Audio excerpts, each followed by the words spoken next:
Serious, what dark family secret were you let in once you were old enough?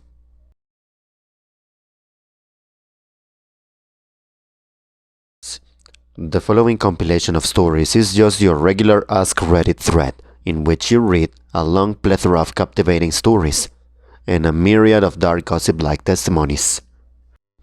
With the big difference that, number one, actual human voices narrate every single word that you will see in this video. And number two, every single story narrated in this video, 4 in total, were narrated with the explicit permission of every single author of the comment section from which each story was obtained. Thereby, I'd like to declare that I do not consent that the voices featured here be used in any generative artificial intelligence. Screw you, 10 middle fingers for you. And they are not enough. And I would like to dedicate a big middle finger and one big FUCK, fornication under the consent of the king, to anyone using it for creative purposes. Going back to the topic, some of these stories contain explicit content and graphic descriptions of things objectively unpleasant to hear, such as abortion, death, molestations, affair, and other dark things. For further reading, visit the link to the Reddit thread from which the stories were obtained. Viewer discretion is advised. Story number 1. My paternal grandmother had an affair with our small town's mortician in the 1940s. She got pregnant and he performed an illegal abortion. The fetus was buried behind the funeral home he owned, where we kids used to sled every winter. My dad told me this as I was getting ready to take a ride down the hill on the sled when I was 12. Also, paternal grandfather had multiple illegitimate children around our small town. Turns out one of my best friends was also my half-cousin. Father told me when I was 17. My father was educated, intelligent, honest and moral. The fact that his parents were so wild was absolutely shocking to me. Oh, so your younger self is trying to get some sledding in and you find out you are sledding over your loved one's secret grave? That's awful. It's nice your dad was straight up with you though. Now I'm just imagining a little kid on a sled, yellow snow jacket and beanie on. Then the dad comes over and says, "The fetus of your illegitimate uncle is buried there. Go have fun." And then pushes the kids on the sled down the hill while the kid starts crying in sadness. Why the hell did he tell you that at 12 years old? That's so messed up. Because, like me, he never understood what's inappropriate to say until after it came out of his mouth. He was definitely on the spectrum, like father, like daughter. So I'm no stranger to putting my foot in my mouth. Oh my, how did he bring that one up? By the way, kiddo, you're sledding over your uncle. It was kind of like, you're not going to believe it's about your grandmother, but... I don't believe in magic, but dude, I think you might have a curse. Holy shit, that's dark. I'm having a hard time reconciling your dad being intelligent and moral with him telling his 12-year-old kid about their grandma's affair, illegal abortion, and the very close location of the corpse. I'm actually a girl. I think the curse ended with that generation. Hopefully. I know it's difficult to understand, but he was slightly autistic and didn't really realize when what he was saying was inappropriate. I'm sure he realized it after it was already out of his mouth, which is usual for him. I'm similar. Story 2. My older sister is not my full sister. She's my half-sister via my mother. My mother was married before and had my sister with her first husband. Her first husband raped my sister from when she was 2 or 3 years old. My mother caught him assaulting my sister, but no one believed her, and my sister was, from what I was told, fucked up.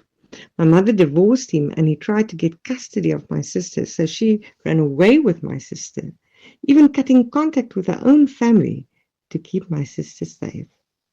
A few years later, she met my dad, who unofficially adopted my sister, and they had me. I grew up not knowing because my sister thought I might not love her the same if I knew we had different dads. And I think maybe some part of her wanted to forget her stepdad isn't really her biological dad.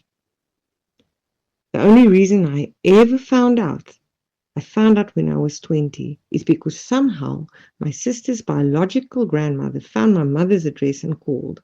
I answered the phone and she mistook me for my sister. That was an interesting phone call and afternoon.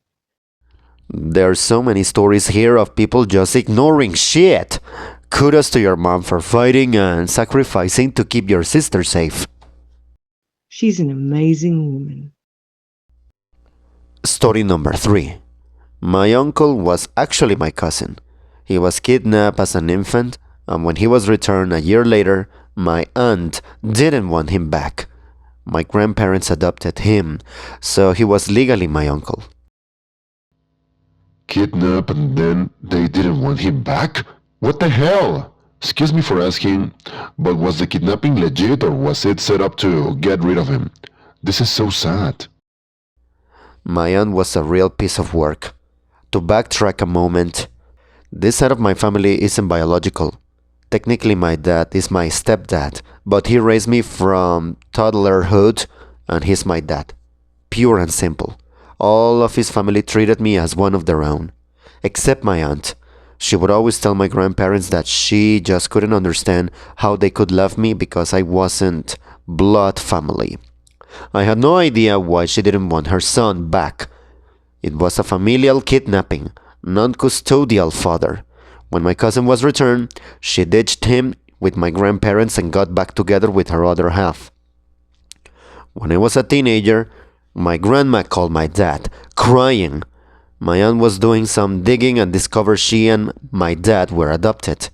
I'm not defending this, but it was the 1950s and in another country. Not disclosing an adoption wasn't unusual at the time.